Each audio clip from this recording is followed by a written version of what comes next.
when I look at the current state of the Lakers, bro, they're just old. There's no other way to say this.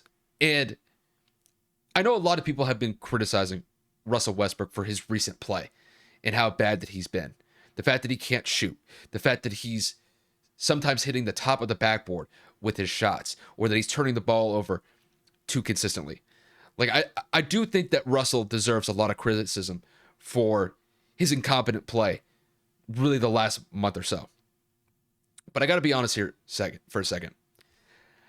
I think we got to hold LeBron James's feet to the fire for this season in particular. Because when I look at LeBron James has been playing pretty solid this year. And I don't think anybody's criticizing his level of play, despite the fact that he's in, year 18? He's damn near 38 years old. He's playing pretty good. But the problem is that LeBron was responsible for bringing the current cachet of players that they currently have on the roster into the fold for this season.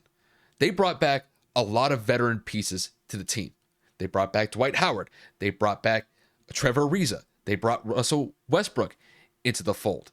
They brought Carmelo Anthony into the fold. I mean, if you look at this roster on paper, this would have been like a God squad back in 2012. But it's 2022. This is not 2012. And a lot of these guys are reaching the end of their careers. But LeBron was the one that was pulling all the strings behind the scenes. And I know a lot of people are criticizing Rob Pelinka for the general manager role that he's been doing this past season. Now, granted, he's doing the official transactions. But if I'm looking at this objectively, LeBron is the main factor at play here.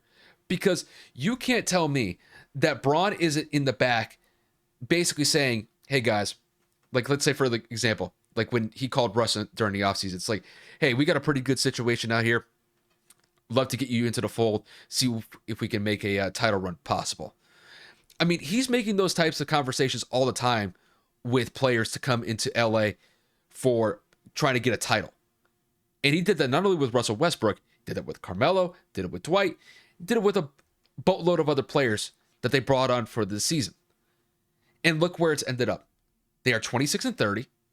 They just lost to the Blazers in an abysmal loss a couple days ago. They got destroyed by the Milwaukee Bucks a couple nights earlier, where it got so bad.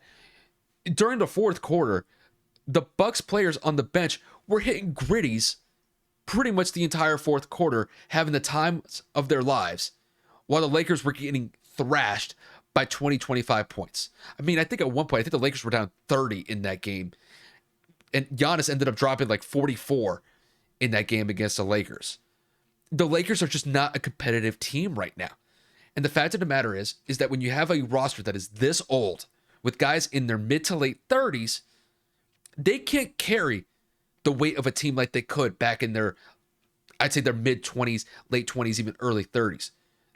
The primes of their careers are gone. LeBron is not even in the prime of his career anymore, even though he's still playing well. But there's no way that with the way that this roster is assembled, that this team is going to get to a finals. It's not even going to happen. They'd be lucky to even get out of the first round of the playoffs with the way that they've been playing the last couple of weeks or so. So there's a lot of different angles that you could take with the Lakers season this year. I know a lot of people are really shitting on Russell Westbrook, and he does deserve criticism in this one. But I'm going to be honest here. It's really LeBron James who deserves the most criticism, because he was the one that brought these players into the fold. He was the one that was making the pitches for these guys to go for another title run. And look where it's ended up. And to me, I know LeBron isn't the official GM for the Lakers, but he's acting as basically the de facto GM because he's really one pulling the strings behind the scenes and trying to make things happen. And it's ended in catastrophe. It's ended in disaster. And to be quite honest with you, I think it's going to result in possibly the Lakers not making the playoffs. Russell's going to be gone after this season, and Rob Pelinka is probably going to get fired. And I wouldn't even be surprised if this is LeBron's last year with the Lakers, because I don't even know if he's going to resign with them, because the Lakers look like a tire fire right now. And in the second half of the season, could it get better? Possibly. But with this old-ass lineup, I can't see it, bro. I really can't. And it's just really an unfortunate state for the Lakers. There's no other way to say it.